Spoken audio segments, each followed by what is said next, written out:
அரகர நம பார்வதீபதையே அரகர மகாதேவா. தென்னாடுடைய சிவனே போற்றி, எந்நாட்டவர்க்கும் இறைவா போற்றி. காவாய் கனகத்திரளே போற்றி, கைலை மலையானே போற்றி போற்றி. வெற்றிவேல் முருகனுக்கு அரகரோஹரா.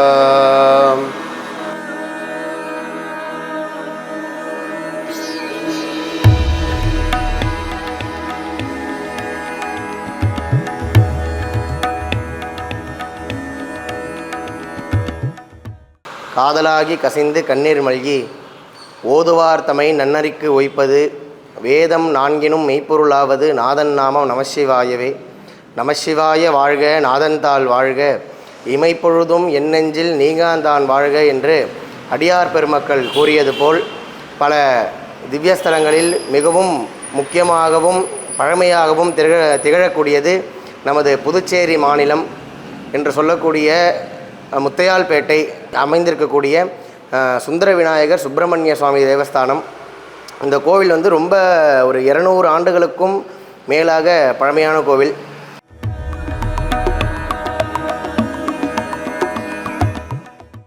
புதுச்சேரியில் இந்த கோவில் அமைஞ்சிருக்கு அப்படின்னு சொன்னோன்னா அது பெரிய ஒரு புண்ணியத்தை நம்ம புதுச்சேரிக்கு இருக்குது அப்படின்றத நம்ம சுவாமியுடைய அனுகிரகம் புதுச்சேரி மக்கள் எல்லாருக்கும் இருக்குது அப்படின்றத நம்ம முதல்ல தெரிஞ்சுக்கணும். இந்த கோவில் எப்படி இங்கே அமையப்பட்டது அப்படின்னு நம்ம பார்த்தோம்னா, மயிலம் அப்படின்னு சொல்லி நம்ம கோவிலுக்கு பக்கத்தில், நம்ம ஊர் பக்கத்தில் மலைக்கு மேலே சுவாமி இருப்பார். அந்த மயிலத்து ஊருக்கு பக்கத்து ஊரில் பழைய மயிலம், சின்ன மயிலம் அப்படின்னு சொல்லிட்டு ஒரு ஊர் இருந்திருக்கு. அந்த ஊர் இப்போ காலப்போக்கில் பேர் மாற்றப்பட்டிருக்கு. இருந்தாலும் அப்போ உள்ளவங்களுக்கெல்லாம் பழைய மயிலம் அப்படின்னு சொன்னால் ரொம்ப தெரியும். அந்த மயிலத்தில் குன்றத்து மேலே ஒரு கோவில். அந்த கோவிலில் இந்த முருகன் நம்ம சுவாமியை அங்கே வச்சு பல ஆண்டுகளாக வழிபட்டு வந்துட்டுருக்காங்க. நமக்கு தெரிஞ்ச வரைக்கும் 200 வருஷம் அப்படின்றத நம்ம சொல்கிறோமே தவிர்த்து, அதுக்கு முன்னாடி எத்தனை காலங்களாக சுவாமி இருக்குது, அந்த சுவாமியை உருவாக்கியிருக்காங்க அப்படின்றது யாராலையும் அறியப்படாத ஒரு விஷயம்.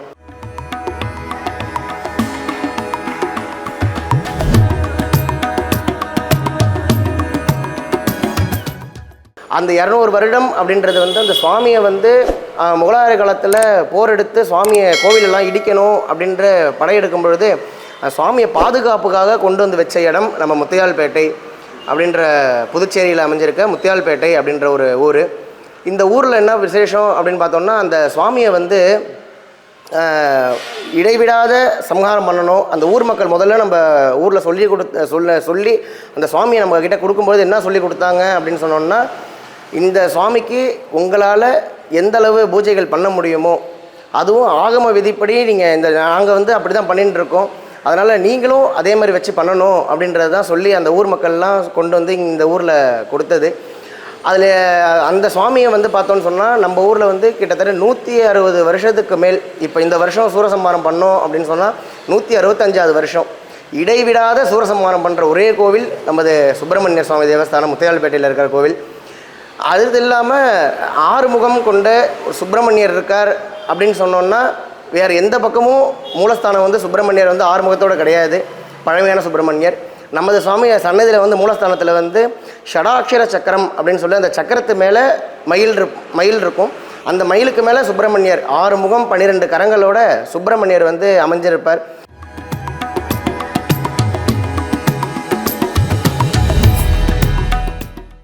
எட்டுக்குடி எண்கண் புறவச்சேரி எப்படி சுப்பிரமணியர் திருவாசியோட ஒரே அமைப்பாக இருக்கோ, ஒரே கல்லால் செய்யப்பட்டதோ, அதே போல் நம்ம சுப்பிரமணியரும் ஒரே விக்கிரகம் கல்லால் வள்ளிதேவ சேனாவோட செய்யப்பட்ட சுவாமி.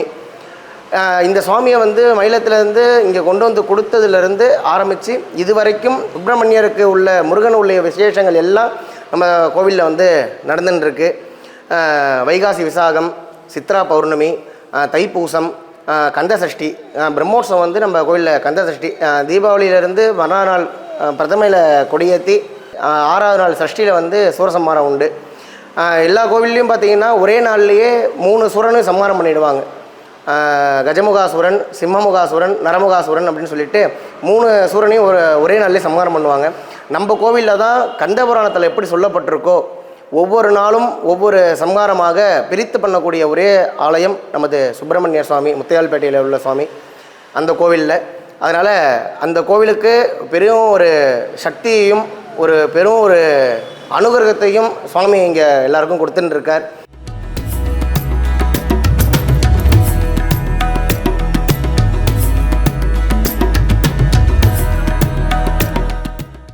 இதில் என்ன ஒரு விசேஷம் அப்படின்னு, நம்ம கோவிலில் இன்னொரு விசேஷம் என்ன அப்படின்னு கேட்டோம்னா, எல்லா கோவில்லையும் சூரசம்மாரமானோடனே அந்த சம்மாரத்தை பண்ண வேலை வந்து சுவாமிகிட்ட வச்சு அபிஷேகம் பண்ணுவாங்க. நம்ம கோவிலில் என்னன்னு பார்த்தோம்னா அந்த அபிஷேகம் கிடையாது. அந்த சம்மாரம் பண்ணவுடைய அந்த உக்ரத்தோட சுவாமி அப்படியே மூலஸ்தானத்துக்கு வந்துடுவார், கோவிலுக்கு எழுந்தருள்வார். அதனால் அங்கே சம்மாரம் ஆனோன்னு நமது மூலஸ்தானத்தில் உள்ள சுவாமிக்கு தான் அபிஷேகத்தை தவிர்த்து அந்த சம்மாரம் பண்ண வேலுக்கு அபிஷேகம் கிடையாது. சம்மாரம் பண்ணி சுவாமிக்கு துவஜ அவரோகணம் காப்பை ஊற்றதுக்கு அப்புறம்தான் அந்த வேலை கொண்டு வந்து சுவாமிகிட்ட வச்சு மூலஸ்தானத்தில் சுவாமியோட சேர்த்து அபிஷேகம். அப்படி பண்ணோம் அப்படின்னு சொன்னால் என்ன அப்படின்னு கேட்டோம்னா, பிரம்மஹர்த்தி தோஷம் சம்மாரம் பண்ணோன்னா சுவாமிக்கு பிரம்மஹர்த்தி தோஷம் பிடிச்சதாக ஒரு ஐதீகம் உண்டு, ஒரு புராணமும் உண்டு. அந்த பிரம்மஹர்த்தி தோஷத்தை போக்குனது பத்ரகாளி அம்பிகை. அதனால் நம்ம கோவிலில் வந்து தெற்க பார்த்து தட்சிணமுகமாக பத்ரகாளி அம்பிகை ஆகாசகாளி அப்படின்னு சொல்லக்கூடிய அந்த ஆகாசகாளியை நம்ம கோவிலில் வழிபட்டு வந்துட்டுருக்கோம். அதனால் அந்த தோஷம் அப்படின்றது ஏற்படாது அப்படின்றது ஒரு மரபு. அந்த மரபுபடி இங்கே சம்ஹாரம் பண்ணோன்னா அந்த வேலை நேராக கொண்டு வந்து சுவாமிகிட்ட சாத்துறது அப்படின்ற ஒரு பெரும் ஒரு கிரியையை வந்து இங்கே நம்ம பண்ணிட்டு இருக்கோம். இது 1 வருஷமாக 2 வருஷமாக கேட்ட கிடையாது, கிட்டத்தட்ட 167 வருஷமாக நம்ம கோவிலில் நடந்துட்டுருக்கு.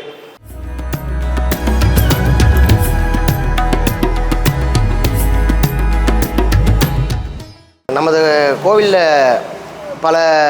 நிறைய பக்தர்கள் வந்து பல கோரிக்கைகளை வந்து நம்ம சுவாமிகிட்ட வச்சுருப்பாங்க, வச்சுட்டும் இருக்காங்க.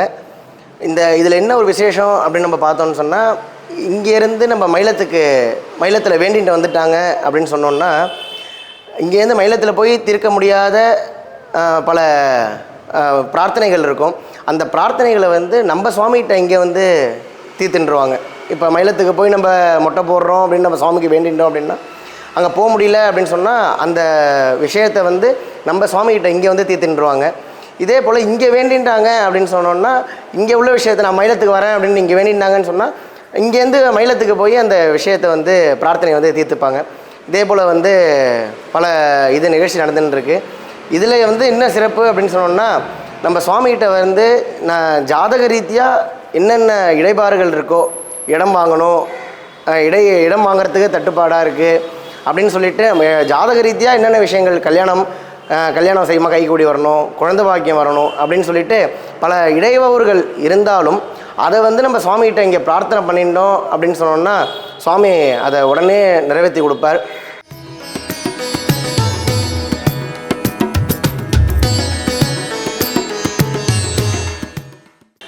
கல்யாணம் பண்ணணும் அப்படின்னு சொல்லி வரன் பார்க்கணும் அப்படின்னு சொன்னோன்னா 1 மாதம் 2 மாதம் ஆகுது, இன்னும் கல்யாணம் முடியல, 1 வருஷம் ஆகுது கல்யாணம் முடியல அப்படின்னு சொன்னால், அந்த 1 வருஷம் கழித்து அவர் கல்யாணம் அமைச்சு கொடுக்குறாரு அப்படின்னு சொன்னால் அது வந்து நல்ல இடமா நிரந்தரமாக நமக்கு எப்படி மனசுக்கு நினச்சோமோ அதே மாதிரி நம்ம சுவாமியை அமைச்சு கொடுப்பார். பெரிய காருண்யமூர்த்தியாக இங்கே சுவாமி வந்துட்டுருக்கார். அதே போல் நம்ம கோவிலில் வந்து சுந்தர விநாயகர் அப்படின்னு சொல்லிட்டு விநாயகப் பெருமான், அதுதான் முதல்ல ஆதியில் இங்கே இருந்த விநாயகப் பெருமான். பாண்டிச்சேரியில் எப்படி மணக்குள விநாயகர் பிள்ளையாருக்கு பிரதானமாக உள்ளதோ அதே போல் முருகனுக்குன்னு உள்ள தனித்துவமான ஒரு கோவில், பழமையான கோவில் அப்படின்னு பார்த்தோம்னா நமது முத்தியால்பேட்டையில் அமைஞ்சிருக்கிற சுந்தர விநாயகர் சுப்பிரமணிய சுவாமி தேவஸ்தானம் தான்.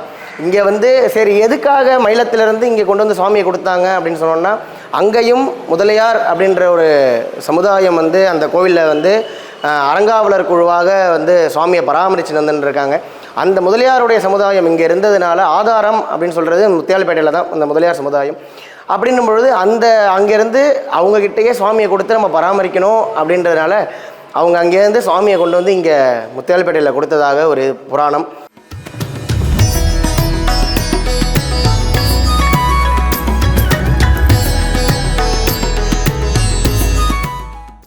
இந்த கோவிலில் சுந்தர விநாயகர், விசாலாட்சி அம்பிகா சமேத விஸ்வநாத பரமேஸ்வரன் சுவாமி வந்து பானமெல்லாம் ஆவடையாரெல்லாம் கருங்கல்லால் இருக்கும்.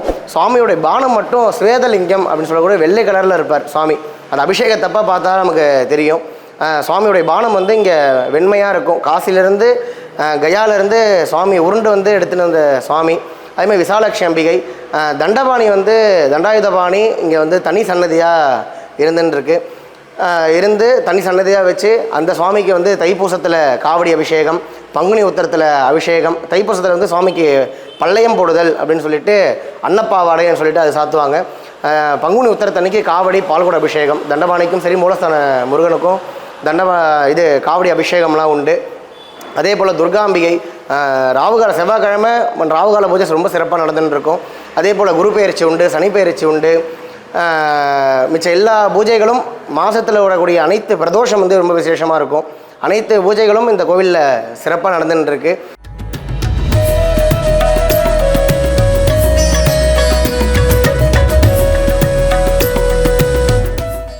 பக்த கோடிகள் அனைவரும் நமது ஆலயத்திற்கு வருமாறு கேட்டுக்கொண்டு சுவாமியை பிரார்த்தனை பண்ணி வாழ்க்கையில் வந்து சுகபோகங்கள்லாம் வந்து நமக்கு ஆனந்தம் பேரானந்தம் அப்படின்னு உண்டு.